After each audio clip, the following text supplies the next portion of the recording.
Obrolan iman Kristen kita bersama saya Bob Defense. Kita ngobrolin Alkitab dan kesempatan ini kita mau ngobrolin isi perjanjian lama itu apa. Kita sudah membahas kenapa ada perjanjian, kata perjanjian dalam Alkitab. Alkitab itu adalah perjanjian, ya kan, perjanjian lama dan perjanjian baru. Dan kita sudah juga membahas bagaimana ada perjanjian lama dan baru, ya kan. Dan kali ini kita mau lihat lebih detail perjanjian lama itu isinya apa gitu. Isi dari perjanjian lama itu apa? Kok dibilang perjanjian lama? Isinya apa? Nah, kita sudah tahu kalau perjanjian Tuhan dengan manusia yang Tuhan buat untuk membangun hubungan dengan manusia itu adalah aku akan menjadi Tuhan bagimu dan kamu akan menjadi umat bagiku, ya kan? Nah, perjanjian lama kita tahu dimulai dengan kitab Kejadian, ya kan? Kitab Kejadian. Tetapi isi dari perjanjian lama dalam arti pembuatan dari perjanjian lama itu sendiri, perjanjian yang pertama, itu ada di kitab Keluaran. Di kitab Keluaran, tepatnya kitab Keluaran 19 sampai 24. Di sanalah terjadinya perjanjian yang pertama. Tapi sebelum perjanjian yang pertama itu ada perjanjian-perjanjian yang Tuhan buat. Tapi dengan individu-individu tertentu mengenai masa depan mereka, mengenai masa depan keturunan mereka. Itu contoh misalnya ada Adam tuh dan Hawa, ya. Dikatakan mengenai keturunan perempuan ini akan meremukan kepala ular. Nah, waktu itu kan ada ular yang kemudian menghasut Adam dan Hawa, ya kan, untuk makan buah itu. Nah, jadi janjinya sangat spesifik gitu. Dan itu pun bukan sebuah janji untuk berhubungan katakanlah Tuhan dengan manusia secara umum, enggak. Itu janji yang sangat khusus. Atau misalnya dengan Nuh misalnya. Dengan Nuh di mana Tuhan berjanji, ya kan, waktu itu aku taruh busurku di sana, waktu itu cuman ada Nuh. Walaupun Tuhan berjanji dampak dari perjanjian itu adalah kepada seluruh bumi. Tetapi kemudian yang di sana waktu itu hanya ada Nuh. Atau perjanjian dengan ada Abraham misalnya. Olehmu semua keturunan di bumi akan diberkati. Nah, ini yang menjadi cikal bakal dari perjanjian yang pertama ini. Karena bahkan cikal bakal dari perjanjian yang kedua, karena melalui keturunan Abraham, kemudian ada di kitab Keluaran itu, maka muncullah ada banyak sekali orang dari Abraham, Ishak, Yakub, 12 anak, dari 12 anak menjadi 12 suku yang sangat banyak. Jumlahnya kurang lebih 600-an orang. Jadi Tuhan berjanji kepada Abraham. Dia berjanji juga kepada Ishak, meneguhkan perjanjiannya dengan Abraham, berjanji demikian kepada Yakub. Tapi itu semua itu perjanjian-perjanjian kepada individu-individu. Jadi terus bukan perjanjian yang dimaksud dengan perjanjian lama. Jadi Tuhan membangun hubungan dengan individu-individu tertentu.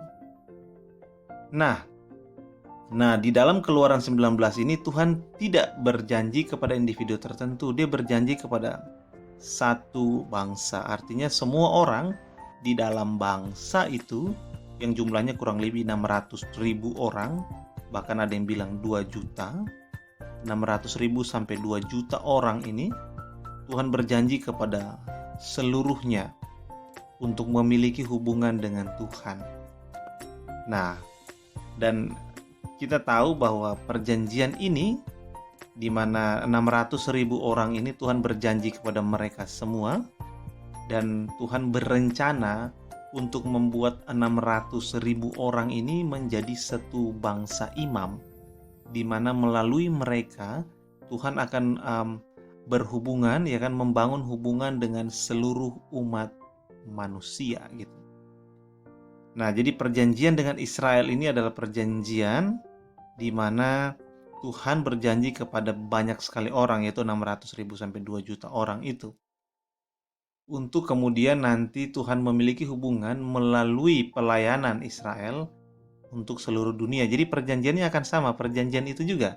Keluaran 19-24 itu dengan dasar hukumnya adalah hukum Taurat. Tapi terus kemudian Israel tidak berhasil menjadi bangsa imam. Karena fungsi Israel itu sangat sentral di dalam rencana Tuhan untuk memiliki hubungan dengan seluruh umat manusia. Karena Israel harus menjadi imam. Sementara imam sendiri itu kan artinya orang yang menjadi penghubung antara Tuhan dan manusia. Sehingga pada bagian ini seluruh Israel itu menjadi penghubung antara Tuhan dan manusia. Tentu saja ada perjanjiannya ya, perjanjian lama itu. Perjanjian yang diadakan di bawah atau di kaki Gunung Sinai itu. Jadi melalui perjanjian ini Tuhan membangun hubungannya, menegakkan perjanjiannya. Aku akan menjadi Allah bagimu dan kamu akan menjadi umat bagiku. Sehingga seluruh dunia pada akhirnya akan memiliki hubungan dengan Tuhan yang dibangun di atas dasar perjanjian ini melalui pelayanan dari Israel. Nah, tapi kemudian karena Israel tidak menjadi bangsa imam, mereka hidup tidak untuk menjadi perantara, penghubung antara Tuhan dan manusia yang lain di seluruh dunia. Justru mereka, Tuhan bilang, olehmu maka namaku dihujat di antara bangsa-bangsa. Artinya kamu bukanlah jadi imam, kamu malah membuat orang lain yang bukan Israel melihat Allah Israel malah terus menghujatku, bukan malah mau datang dan membangun hubungan denganku. Kenapa? Karena perilakumu tidak baik. Perilakumu tidak sesuai dengan hukum-hukum yang aku katakan gitu. Sehingga kemudian Tuhan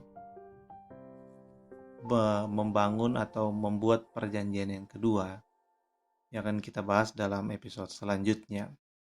Nah, di dalam perjanjian yang pertama ini sebenarnya sudah lengkap karena ada hukum-hukumnya, dan hukum yang ada adalah hukum Taurat itu sebenarnya itu hukum ya untuk mengatur kehidupan orang gitu, mulai dari hidup pribadi sampai hidup bersama di dalam komunitas, di dalam masyarakat.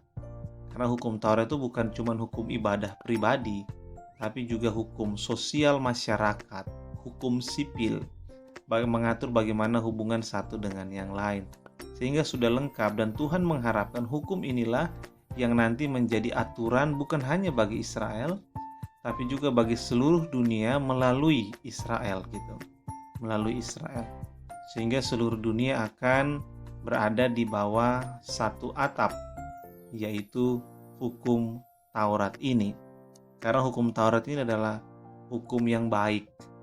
Kata Paulus, kudus, benar, dan baik. Itu sifat dari hukum ini. Gitu. Dan memang hukum ini sangat baik. Itu kenapa Israel itu maju pada waktu itu. Karena walaupun bangsanya kecil dibanding dengan bangsa-bangsa raksasa di sekitarnya seperti Mesir, Syria, juga Babilonia ya kan, dan terakhir Persia. Ini bangsa yang kecil, tetapi ada hukum Taurat yang mengatur kehidupan mereka sehingga jadi baik. Hanya karena mereka melanggar isi perjanjian itu, mereka tidak menjadi umat, mereka tidak menjadi imam yang baik, maka terus kemudian ya namanya perjanjian dilanggar, hubungannya jadi rusak. Tetapi karena Tuhan adalah Tuhan yang setia, Dia memperbaiki hubungan ini gitu. Sehingga bukan hanya Israel, tetapi seluruh dunia itu tidak terkena dampak yang terlalu besar, dampak yang kemudian membuat manusia tidak lagi memiliki hubungan dengan Tuhan. Itu sehingga Tuhan membuat perjanjian yang kedua gitu. Nah, itu dia perjanjian yang pertama.